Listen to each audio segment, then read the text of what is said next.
ஸ்ரீசக்கர வரதாச்சாரியம் சுத்தசத்வ குருத்தமம் ஸ்ரீநிதிம் ராகவம் வந்தே ஹியபார கருணாகரம். எல்லோருக்கும் நமஸ்காரம். நம்ம Balaji Temple of Great Lakes மிஷிகன்ல ஸ்ரீராமநவமி உற்சவத்தை முன்னிட்டு ஹனுமானுக்கு ஒவ்வொரு நாள் ஒவ்வொரு அலங்காரம், ஒரு நாள் வெண்ணக்காப்பு, ஒரு நாள் வெத்தலை மாலை, இப்படியெல்லாம் நடக்கிறது. நிச்சயமா கண்ணுக்கு விருந்தா இருக்கு.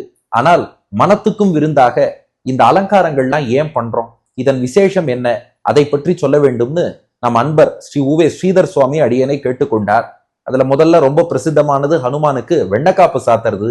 எதற்காக சாத்துகிறோம் என்றால் இதற்கான பின்னணி பாகவத புராணத்துல இருக்கு.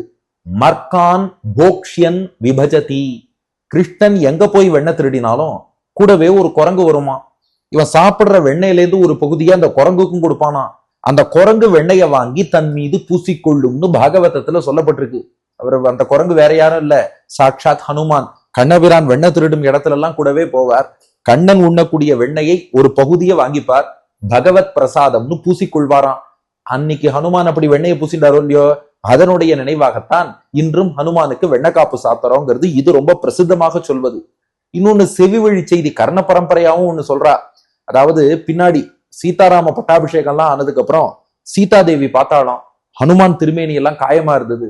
என்னப்பா காயம்னு கேட்டா, இதுவா அங்க இலங்கைக்கு போய் நெருப்பு வச்சுட்டு வந்தேன், அப்ப பல அரக்கர்களோடு சண்டை போட்டேன், அப்புறம் ராமராவண யுத்தத்திலும் பல அரக்கர்களோடு சண்டை போட்டேன், அந்த காயம் ஏற்பட்டு விழுப்புண்களா இருக்குன்னாராம். சீதாதேவி கருணையோடு ஹனுமான் திருமேனியில அந்த இடத்துல எல்லாம் வெண்ணக்காப்பு சாத்தி அந்த காயங்கள் ஆறும்படியாக அனுகிரகம் என்ன என்பது இதுக்கு ராமாயணத்துல பிரமாணம் இல்லை, இது செவி வழி செய்தியாக சொல்வது. ஆனா முக்கியமான காரணம், கிருஷ்ணன் ஹனுமானுக்கு வெண்ணெய் தந்தான். சரி, அதைய திருமேனியில எல்லாம் பூசிக்கணுமான்னா அதுக்குள்ள ஒரு நுட்பம் இருக்கு. இதை எங்க பிராச்சாரியன் ஆசுகவி வில்லூர் ஸ்ரீநிதி சுவாமி சாதிக்கிறார். நந்தஸ்ய மந்திரே பூர்வம் பார்த்தஸ்ய ஸ்யந்தனே ததா நவநீத புஜே கீதா நவநீத சிருஜே நமகான்னு. அதாவது கிருஷ்ணன் ஆயர்பாடியில வெண்ணெய் திருடினான், சரிதான். அதே கிருஷ்ணன் என்ன பண்ணான்னா பின்னாடி வேதங்களாகிய தயிரை கடைஞ்சு பகவத்கீதைங்கிற வெண்ணெயை எடுத்து அதை குருக்ஷேத்திர போர்க்களத்துல அர்ஜுனனுக்கு உபதேசித்தான். அந்த வெண்ணெயில ஒரு ஷேரும் ஹனுமான் வாங்கிட்டாராம். எங்க? அந்த குருக்ஷேத்திரத்துல அர்ஜுனனுடைய தேர்கொடியில ஹனுமான் அமர்ந்து இருக்கார். இந்த கீதையை கேட்கிறார். பகவத்கீதை இருக்கே, அதை வெறும் காதால கேட்டா போராது, தலையிலேருந்து கால் வரைக்கும் உள் மனசு வரைக்கும் உள்வாங்கிட்டு ஃப்ரம் ஹெட் டு ஃபுட் நாம் அதை இம்ப்ளிமெண்ட் பண்ணணும். அந்த கீதை என்பதை நாம் அப்படியே அசிமுலேட் பண்ணிக்கணும்னு காட்டத்தான் சாமானிய வெண்ணெய், தயிர் கடைந்து வந்த வெண்ணெய், அதை பூசிக்கொண்டார். பின்னாடி கண்ணன் கீதை என்ற வெண்ணெயை உபதேசிக்கிறான். அதை காதில் வாங்கி கொண்டு வாழ்க்கையில, அதுக்காக உடனே பகவத்கீதையை உடம்பு முழுக்க பூசிக்கிறோமா அப்படி புரிஞ்சுக்க கூடாது. அந்த வெண்ணையும் வாழ்க்கையில முழுக்க நம்ம கடைபிடிக்கணும் என்பதை சிம்பாலிக்கா காட்டுறார். இதுக்கு மேல ஒரு சின்ன தத்துவம், அதை சொல்லி பூர்த்தி பண்ணிடுறேன். என்னன்னா, இந்த வெண்ணெய் இருக்கே அது மெச்சூர் ஸ்டேஜும்பா. முதல்ல பாலா இருந்து, அப்புறம் காய்ச்சி, அப்புறம் உரக்குத்தி, அப்புறம் கடைஞ்சு, கடைசியா வருவதுதான் வெண்ணெய். அது போல ஒரு ஜீவாத்மாவை பெருமாள் எப்ப ஏத்துக்கிறார்னா, பரபக்தி, பரஜானம், பரமபக்தி எல்லாம் கடைசியா எம்பெருமானே எல்லாம்னு சரணாகதி பண்றான் பாருங்க.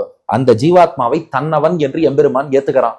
ஏத்துண்ட பெருமாள் என்ன பண்றாராம், அந்த வெண்ணெய்ங்கிற ஜீவாத்மாவை தனக்குன்னு வச்சுக்கிறது இல்ல, தன் அடியாருக்கு அடியாராக ஆக்கிடுறார்.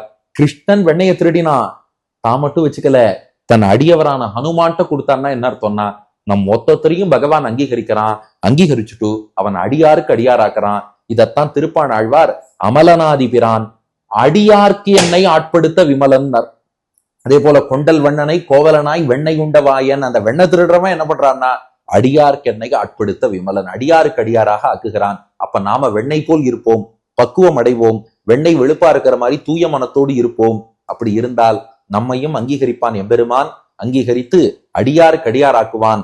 அப்போ பெருமாள் அவருடைய அடியவர் ஹனுமான், அந்த ஹனுமானுக்கு அடியவராக அவர் திருமேனியில் வெண்ணையாக நம்மை ஆக்கி அருள்வான் எம்பெருமான்ங்கிறது இதுக்குள்ள இருக்கக்கூடிய தாத்பரியம். ஹனுமான் திருவடிகளே சரணம்.